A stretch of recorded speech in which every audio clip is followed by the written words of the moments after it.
Ariza, Wayne Allington, Kent Bazemore.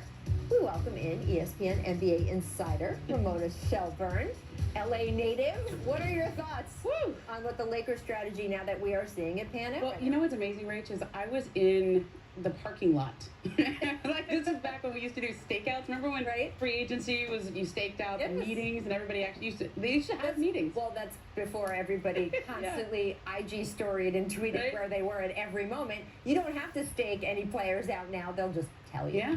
And it was amazing because the Lakers really thought they had a chance with Melo back in 2014. That was a big moment, and they got really close. The only trump card was Phil Jackson was the president of the Knicks back then, and he had the 5th year, and he gave him the whole thing. But they really thought they had a chance at Carmelo Anthony all those years later. And you look at, I mean, that's my favorite expression on the show, I guess, is sliding doors. Yeah, right. But the sliding doors of Melo's career, LeBron's career, I like this fit. I like that Melo sort of restarted his career, and he's become a really good three-point shooter. Career high 41% last year. That's what the Lakers need, and their cumulative ages are getting up. Like, he will be there and to make LeBron not feel old, I guess. Like, he's a little bit older than LeBron here. But like, I love the fact that they got Melo and Malik Monk, and Malik Monk on a minimum. I was going to say that is some wizardry, and also kind of speaks to a strategy we were talking about with Chris Bosh yesterday. That when he and LeBron and Dwayne Wade were down in Miami, they were able to be like, hey, come to Miami. Miami's fun. I know you won't be making that much money, but come and be with us. This is going to be a party. And it seems like they are starting to pick up a little bit of that momentum, too. What do you think, Zach?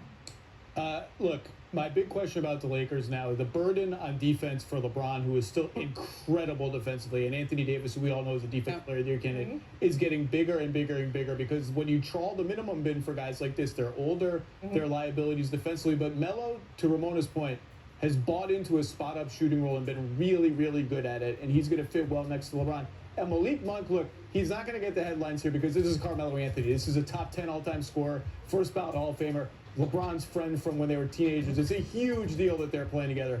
Malik Monk on the minimum is an incredible get for Rob Pelinka and the Lakers. He had a great year last year, and he's not just a shooter. He can get them moving in transition. He's really fast. We know the Lakers like playing transition, doubly so with Russ now. They're getting rebounds and rampaging up the court, and he's a really good secondary playmaker. If he's not really good, but he's getting there. If you kick it to Malik Monk on the weak side against the closeout, he can attack it, make the next pass. I think this is a great say. It's not going to get the headlines, but this is a great signing for the Lakers. Brooke, I'm curious what you think the on-court fit with Melo, with LeBron, AD, and just all these new pieces, because it's great to make wholesale changes to your roster if you think you're improving it. But as you see on that graphic we just showed, Perk, it's a lot of guys going out and a lot of new guys coming in, and you're going to need to sort of reset your culture just by definition of having an almost completely new group, except for 2 or 3 key guys. Yeah, and I understand that, Rachel, and I would be concerned if it was a young group, but we're talking about a group of veterans, right?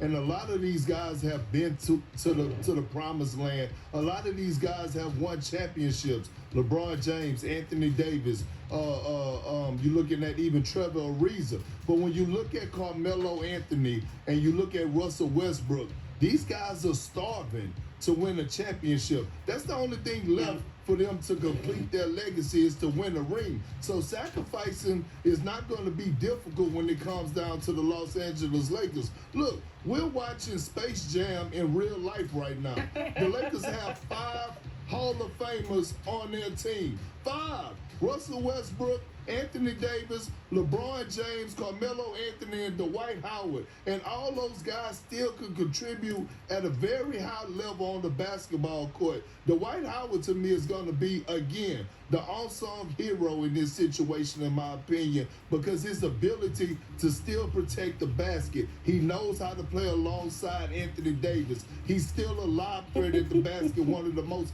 athletic bigs in the game today. So when you look at the other pieces, the shooting that they added around them, watch the hell out.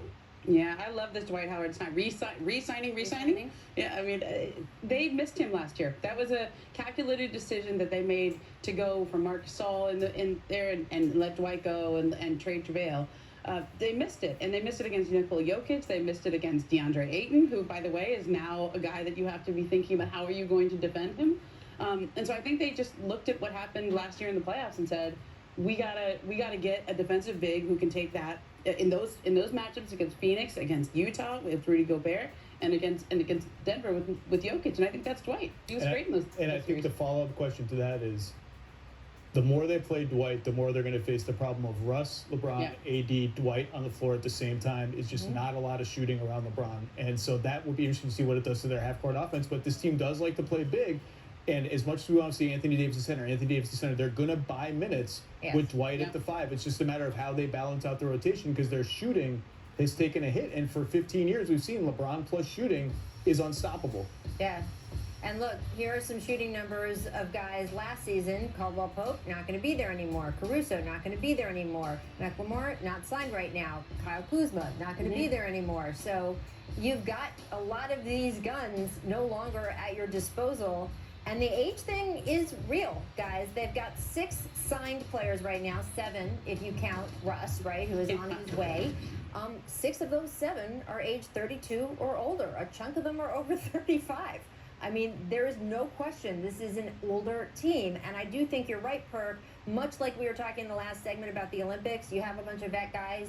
You put them together for long enough, they do eventually figure it out. And the idea of sacrificing to win a championship, that is more real the older you get. It is real that you stop worrying as much about your individual numbers. It is real that you can feel like, well, I've kind of done everything else already. So for a guy like Melo that's looking for his first ring, that is very meaningful in terms of what you are willing to do for the team.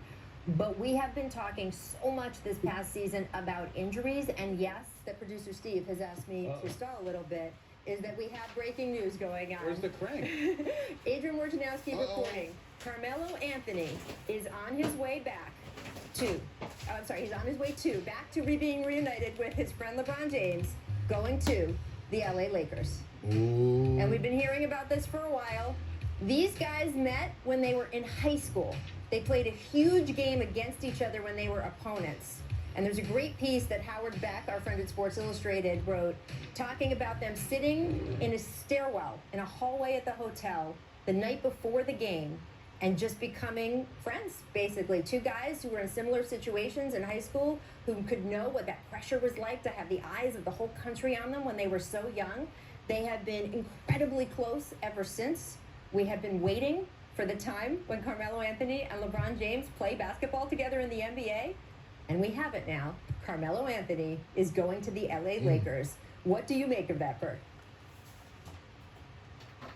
Reunited and it feels so good. I tried to tell people yesterday, Rachel, when producer Steve was saying we had to leave out, I couldn't have a chance to redeem myself when Zach Lowe and Ramona and Matt Barnes was disagreeing with me about the big 3 of the Lakers and the big 3 of the Nets and who was going to have the better impact. And all of a sudden, guess what? Like them old people used to tell me, my grandmother, boy, don't you touch that stove, it's hot. And then all of a sudden I had to learn on my own not to go touch the stove because I went and touched it anyway. All of a sudden you got to go get the aloe vera plants because you got a burn mark on your hand because I told y'all so. Look, what Rob Pelinka did yesterday, all he did, Rachel, was set the temperature. He set the temperature. He set the temperature by going sign Trevor Ariza, Kent Bazemore, Wayne Ellington, and all of those guys. And now all of a sudden he had the cake ready to bake and he went put it in the oven by sealing the deal and going to get Carmelo Anthony. The mission is complete along with Dwight Howard. Book it. The Lakers are on their track, back on track. You go ahead, Zach. Say what you got to say. Go ahead. Do what you do. I think you lost Zach at aloe vera, but continue. Look, I have no idea what just happened, except I'm kind of hungry now, but I don't know what all that was.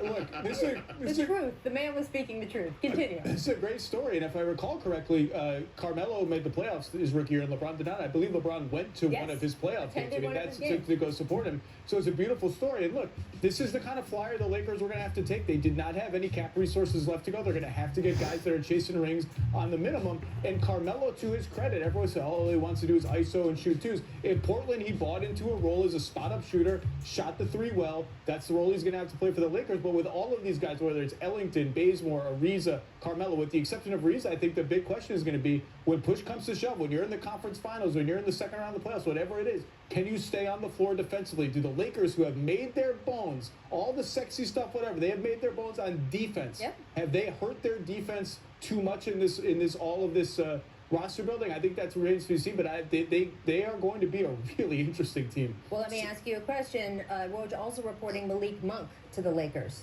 What do you think now as you look at the whole roster and where it's going to sit? That's a great flyer for the Lakers. I haven't seen that. I haven't looked at my phone. Malik Monk had a nice bounce-back season last year. He can really shoot. He can play make as a secondary playmaker. That's when they lost Caruso, they needed more guys in their prime. And Malik Monk is still in his prime, and I think that's a great move by Rob Pelinka. It's a great flyer. Kirk, what about you?